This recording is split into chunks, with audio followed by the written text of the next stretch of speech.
So we made it. It's always a good experience when the landing is good, the entire flight was good, the weather was great. Gonna figure out what we're gonna do here. I was thinking about maybe taking a flight to Punta Gorda, which is a Class D airport just south of here. Thinking about flying down the southern shoreline, then coming across to Punta Gorda. If they have like a good diner there or something like that, grabbing some lunch and flying back, that should give a really good experience of what it's like to be a GA pilot.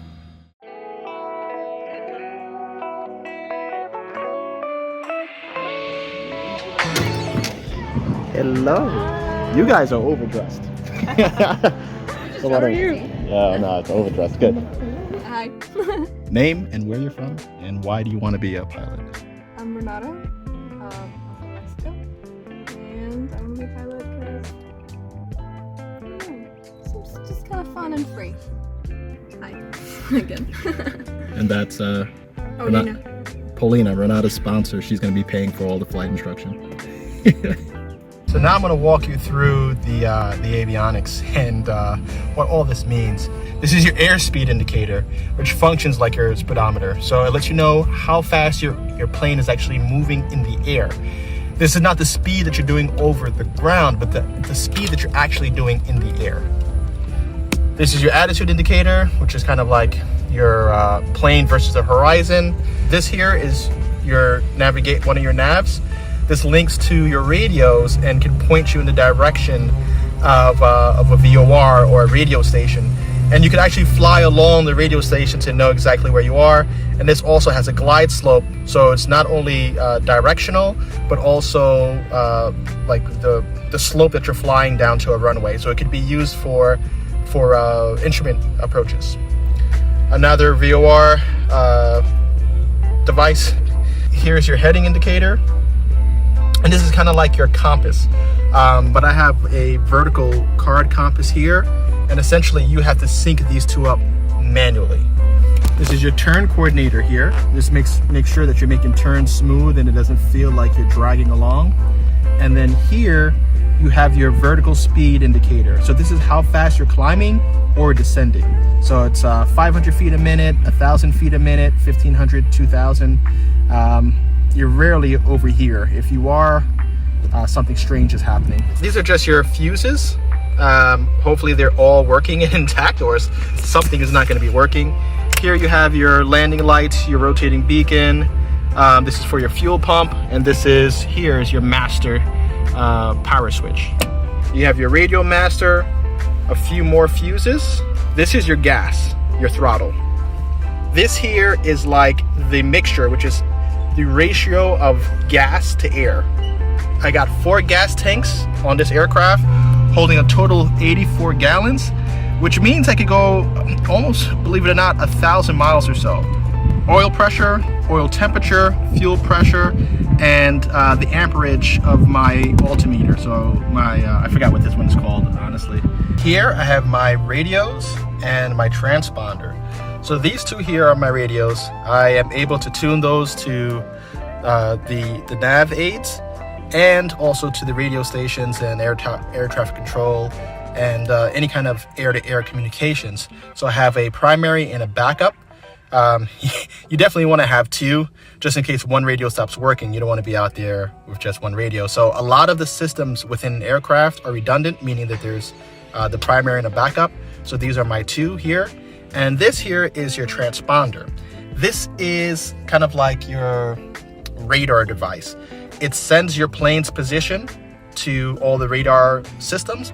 And mine also has what's called Adsb, which is linked to the satellite system. So now my aircraft is, it's by law, all aircraft have to have the Adsb connection point, which I referenced. And this is what kind of controls that. So essentially, you're flying on typically 1200. That's like the standard pin for your plane. And then when you're in contact and getting flight following or you're in busy airspace, they're going to give you a unique or discrete code. And then that way they can distinguish you and your plane from all the other planes. So they give you a unique number because they're tracking you, following you, giving you communications advice, that sort of thing. Here is like my intercom splitter. So my microphone and headset, there's only one input on this aircraft. Remember, it's a 50-year-old plane, 60-year-old plane.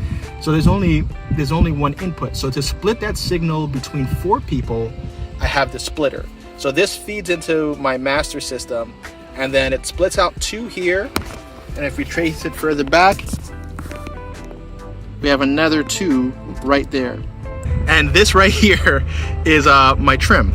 Now the trim, best way I could put it is poor man's autopilot. But essentially it takes the pressure away from having to put elevator inputs, right? And also rudder inputs. There's another rudder trim here, if you look down there.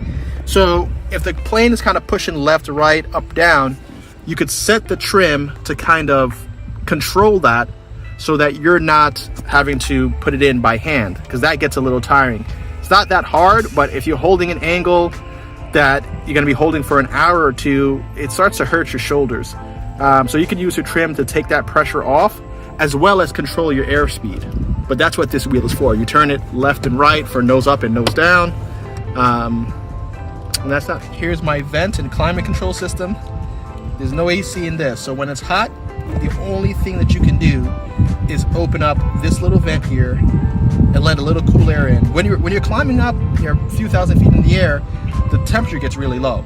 So you can easily control the heat inside the aircraft when you're in the air by opening these vents. But when you're down low, you're pretty much opening with your door open. Another thing I have for each passenger in the airplane is an inflatable life vest.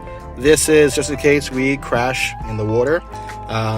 If we're doing overwater flight or flying to the Bahamas or just over any length of water, you're going to want to have flotation devices. Even in the airlines, each seat has a flotation device in the event that there's a water landing. And for all of you guys thinking, where's my GPS? It's right here on my iPad. I use an app called ForeFlight, and it gives me all the information that I need.